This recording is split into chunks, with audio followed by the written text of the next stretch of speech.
Make your day richer than it was before. Got some good times knocking upon your front door.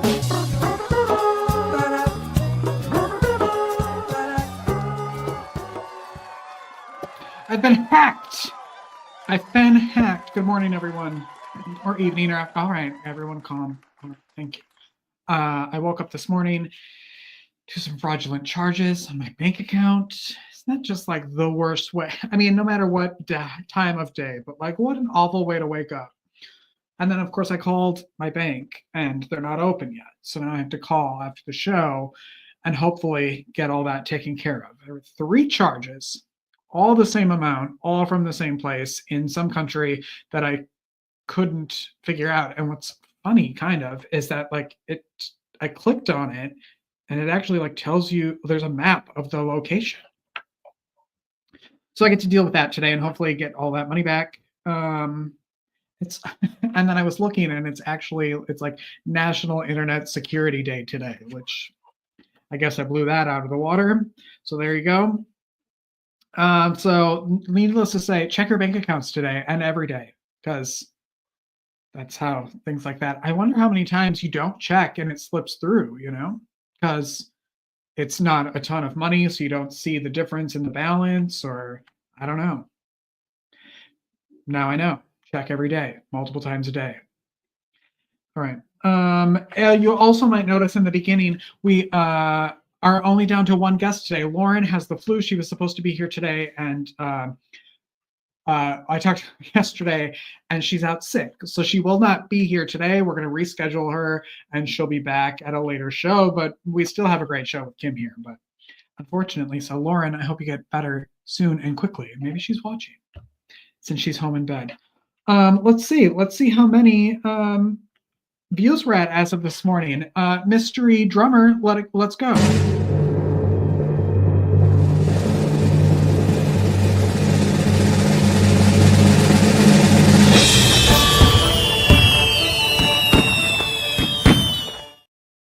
227,710 as of this morning. So thank you everyone who watches and supports and shares and loves this show.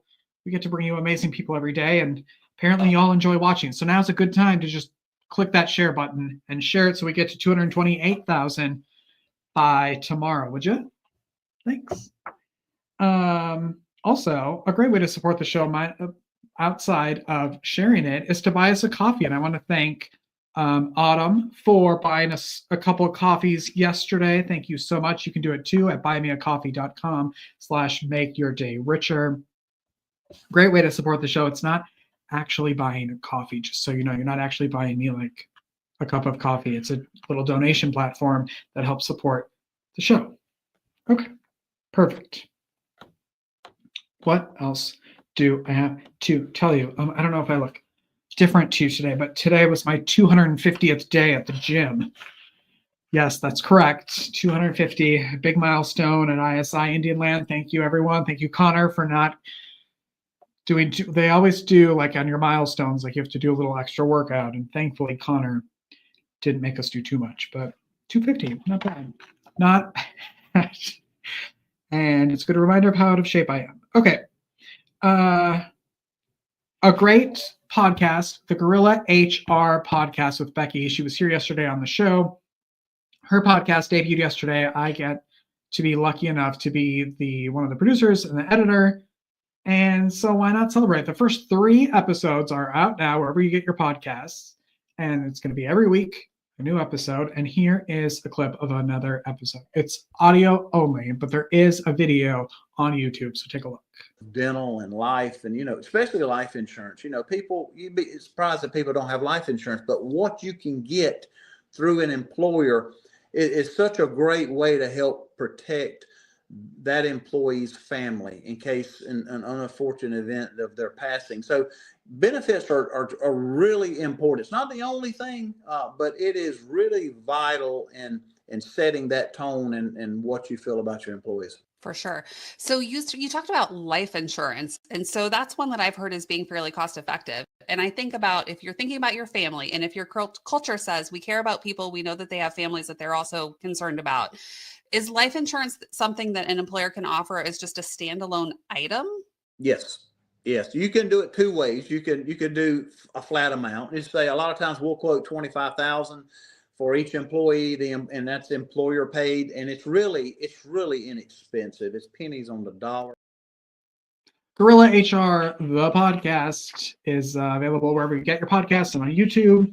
It's a great podcast. Even if you're not an HR professional, if you're an employee, you should be listening to this podcast.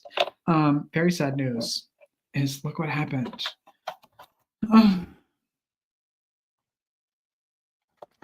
And it died. It fell about 10 feet and broke. So now I have to attempt to fix it. I love this thing. Makes me happy to put on while we're doing the show, while I'm filming interviews, and it fell off the wall the other day. Now what? And I tried to glue it back, but the way the thing is, the little ledge doesn't work. It's the little things that make me so sad, and also the little things that make me so happy. Like the fact that this afternoon we're recording another episode of Before You Go, the podcast. It's a great podcast about death and dying with dignity, preparing for death, and all the actual good and bad things that come with death. And Natalie and I will be recording another episode this afternoon. Their new season starts in a couple of weeks, which is fun. So you'll get to hear all about that again. And I'm hoping Natalie will come back on the show and talk about that. But who's here today? Kim is here today. Kim Sorrelle is here today. So we should probably get on with the show, shall we? My guest today is an author and speaker who has touched hearts around the world with her honest and inspiring stories. She's the author of Cry Until You Laugh, which is a story about her husband and her and her husband's, there you go, battle with cancer, and the author of Love is chronicling her incredible quest to understand love. Please welcome Kim Sorrelle. Hi, Kim. Hi, it's so good to see you. It's so good to be here. I've been looking forward to this. I love your show. Oh my gosh, thank you. Full disclosure, Kim has watched the show because she just asked before how my toe was, and a long time ago, I thought I broke my toe. So I'm glad. Thanks for watching. I appreciate it. Of course. You never know when you do stuff like this who's watching and where they're from. So it's nice when you get to talk to the viewers. Mm-hmm. Yeah, for sure, and see what they think. So if you want to ask me anything about what they think, I will tell you. Because it's really a great show. Like everyone should know about it. Everyone should watch it. You do a fabulous job. I can tell that you've been practicing since you were 13 years old. That shows all those hours of practice. Yeah. Okay, that's the show. Thanks for watching, everybody. Have a great day. But no, Kim, we're not here for me. We are here for you. Tell everybody where Cry Until You Laugh came from, because of course everybody hears laugh. I laughed until I cried. But you have had quite a life. Yeah, well, I've had a great life in so many ways, but you know how life is. Sometimes it just kind of socks you in the gut. And a few years ago, I was diagnosed with breast cancer. And I had no idea what that even meant. I knew nobody with it. I went to the bookstore and everything was either depressing or medical. And I wanted to know, are there choices to make? You know, what does it feel like? What am I going to go through? And I started writing as a way to keep family and friends up to date. Hey, I'm having surgery tomorrow. This is going to the doctor, you know, whatever. But it became much more than that. It was what I was going through, how I was feeling. And so I wrote when I felt like writing. And before I knew it, 5,000 people were reading my emails, because that's how I sent them out, because it was 16 years ago now, a little while ago. And but then 4 months into my journey, my husband was diagnosed with pancreatic cancer and passed away 6 weeks after that. So Cry Until You Laugh is something I think you need to do. Like you need to be able to grieve. You need to be able to grieve your way. You know, somebody wrote a book a few years ago. This is the steps of grieving. And then we judge people based on that, right? Like if people aren't grieving that way, they're not grieving right. You know, well, stop judging people's grief grieve however it is you need to grieve, and then give yourself permission to laugh again. And so the book is really about a year's worth of writings, what I was going through, what life was like. Had you been writing before this, or was this kind of a new way to process what was happening? Well, processing what was happening, for sure, that's what it did, and so therapeutic. But I've always loved to write. I never thought I'd necessarily write a book. You know, that might have been a dream at one point or whatever, but writing is something I've just always liked to do. Newsletters, or for the newspaper, or for wherever I could write for. What did you learn during that process of it's one thing to, write in a journal and write everything down. And then when you're like, oh, I have to get this in some sort of format that could be read by people. What did you learn what was that like? What did you learn during that? Well, so it's kind of funny. I've never read the book. And it is truly, it's a publisher came to me who happened to be on the email list and said, this has to be a book. And just really took all my emails and made it a book. Wow. And someday maybe I'll read it, but I haven't. And so you wrote it, so I did. So I know the story, I guess. Yes. Yeah. So was there less nerves going into releasing it then, since you didn't really do much but send over some emails? Right. Yeah, I think so. I mean, I was just kind of my goal with it, at first I was like, oh, ha ha ha, who's going to read this book? Everybody's got a story, whatever. But then after being hounded, I agreed. And my hope is that what it has done is help people, right? Yeah. So people that are going through anything, it's nice to know that somebody else has gone through it already, and there's a light at the end of the tunnel, or somebody can truly relate to how you're feeling and truly sympathize with you because they've been through something similar. Were all the people, because I'm just thinking, when you're going through something like that, it can be so isolating, and you can feel like you're the only one, even though you're not the only one. And then you have, all of these emails that you're sending out that thousands of people are reading. And then you have a book. What sense of community did you build and feel during all of that?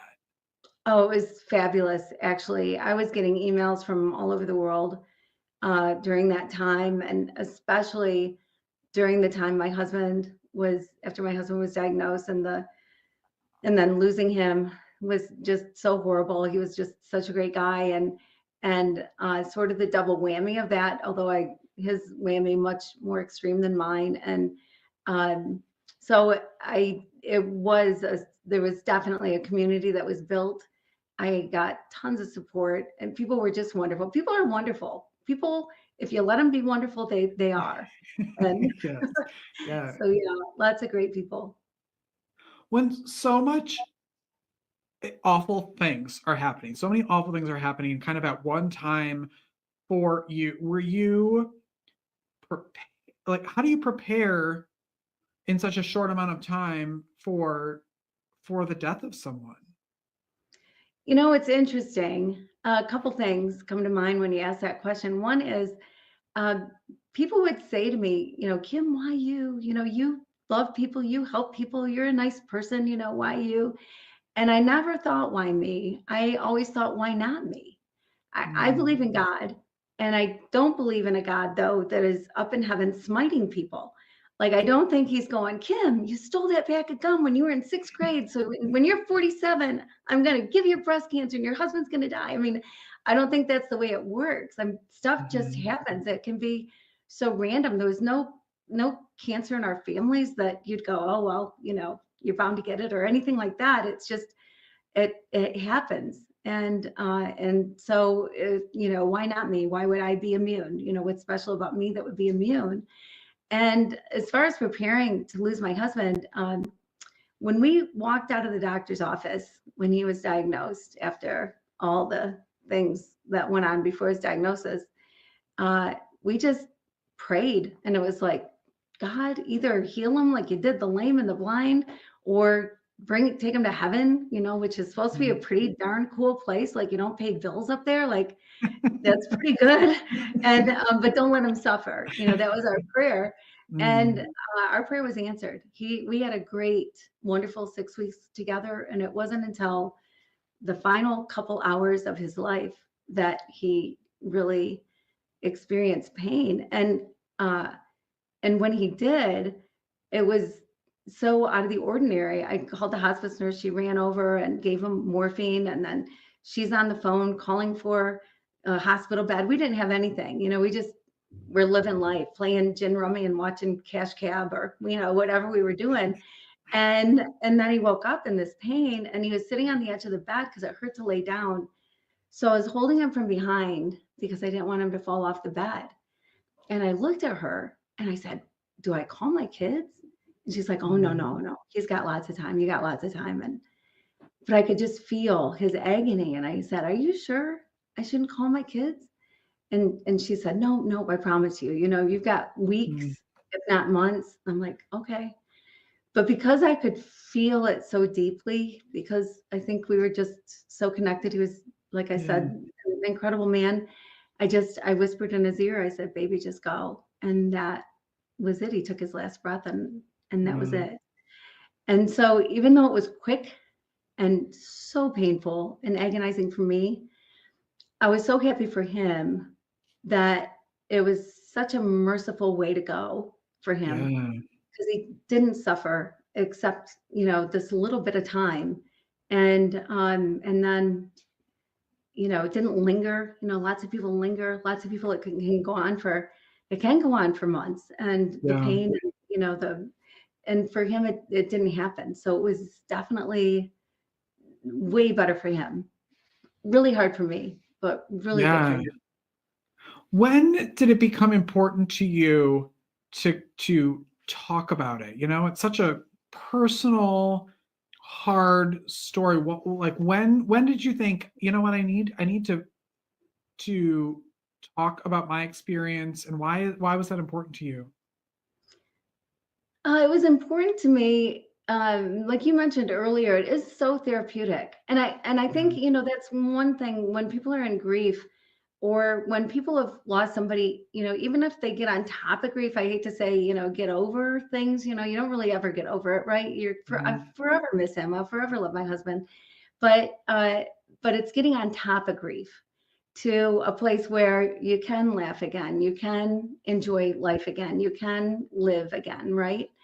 And so I think that's important for people to know, that it's okay. I think sometimes people feel like they need permission to live again, like somehow it's dishonoring to somebody to laugh again. Like, you must not miss them enough if you're enjoying your life. And I think the opposite is true. I think the best way I can honor my husband is to live fully and be the best I can be in this world. Yeah, why would he want it any other way? Right. Yeah. Yeah. Exactly.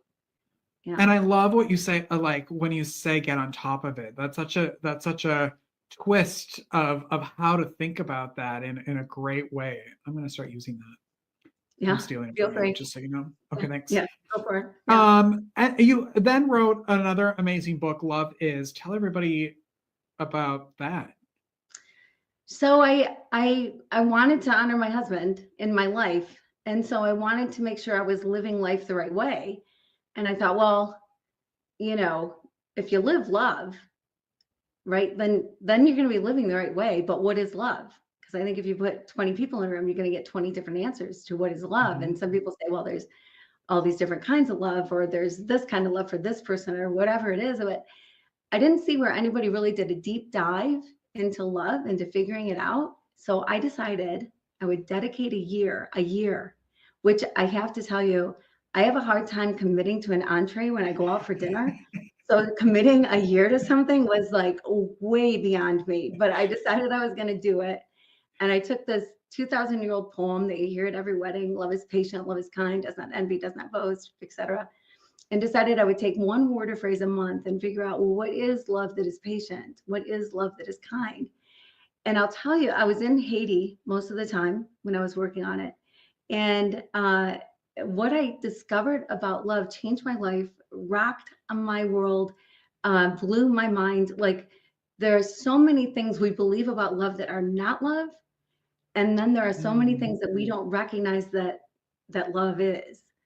And so it was so enlightening. And I'm apparently not a fast study, because it took me the entire month.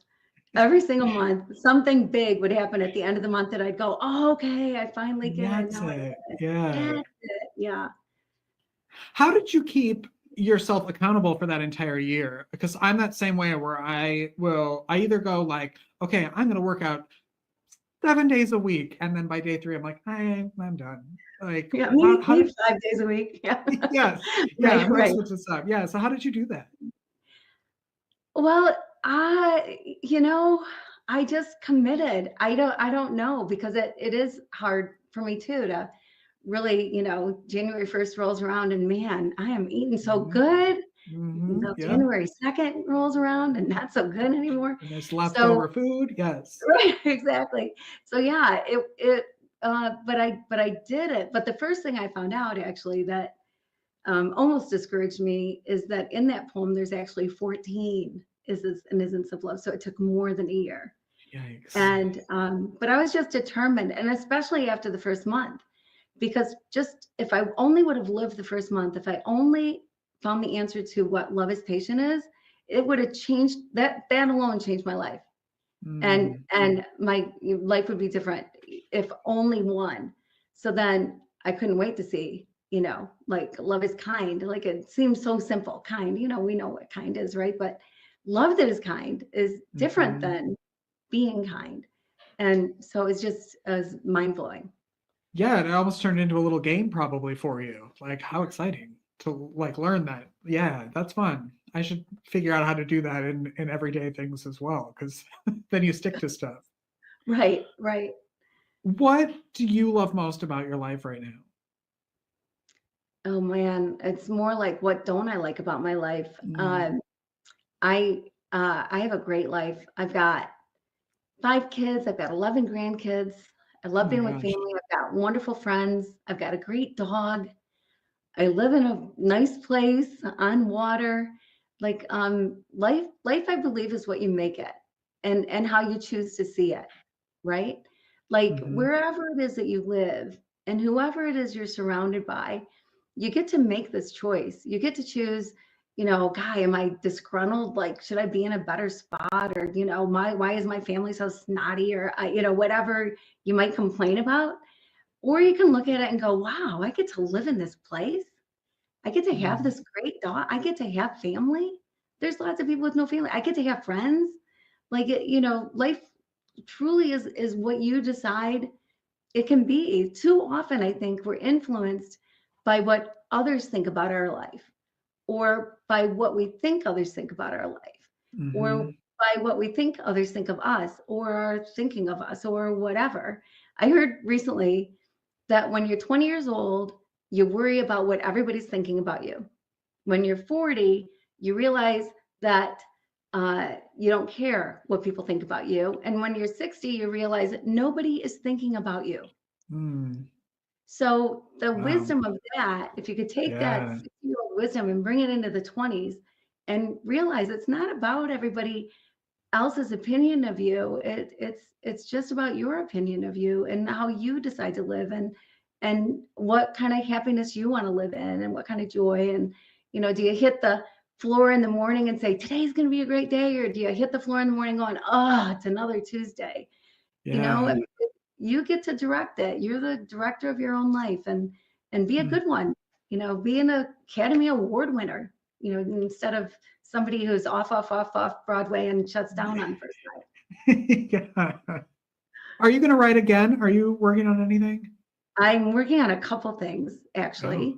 I'm working on a book on grief, just because, like we talked about, I mean, we're too quick at judging people's grief and what is grief really. And I'm also working on a book that is so fun to write. And I have a working title for it, but it's about all the mistakes my kids tell me I made and what they would do differently. And my kids hate it that I'm writing it, and I can't. I love writing it because Because it's like, well, then don't say anything, like, Yeah. if you don't want it written in a book, then don't complain about my mothering. Like, I tried my best. Give me a break. So You anyway, need to go on a stand-up tour, I think. That's what funny. you I've should never do. done that. Yeah. Yeah, I think you should. What's the best way that people can connect with you and follow you and support you? Well, I am literally the only Kim Sorrelle spelled my way in the entire world because there's way too many letters. There's 2 R's, 2 E's, 2 L's, Sorrelle. So kimsorrelle.com. So I'm easy to find because of that. But in fact, on my website, kimsorrelle.com, I have a free 14-day love challenge, which is kind of fun to do. It's not like some big time consuming something. It's just fun to do and interesting. And a lot of thousands of people have done it and have enjoyed doing it. So go on there and get your free download and start loving people, everybody. Perfect. Thank you so much for being here. I appreciate it. It's been a pleasure talking to you. Well, it's been a joy talking to you and listening to you. And so thank you for what you're doing. Thank you so much. Of course. Kim Sorrelle, my #1 fan, apparently. Go get her books, Cry Until You Laugh, and Love Is. Kim, thanks so much. We're going to take a break and we'll be right back after this. Don't go away. You know what would be better than watching this commercial? Watching your commercial. Scan the QR code or visit makeyourdayricher.com/advertising to start promoting today. Isn't she just the nicest? Kim's so great. Thanks for watching, everybody. And she's so nice that she's giving everybody in the studio audience a copy of both of her books, Love Is and Cry Until You Laugh. So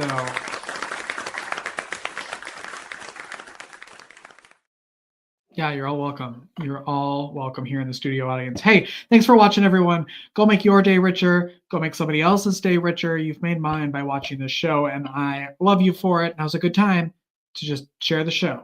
Just boop, press the button. On tomorrow's show, Marcy Axelrod is back. She's showing back up to tell us how to show up every day in our lives, and comedian Stephen Morgan will be here as well. So have a great day, everybody. Take care. Bye-bye.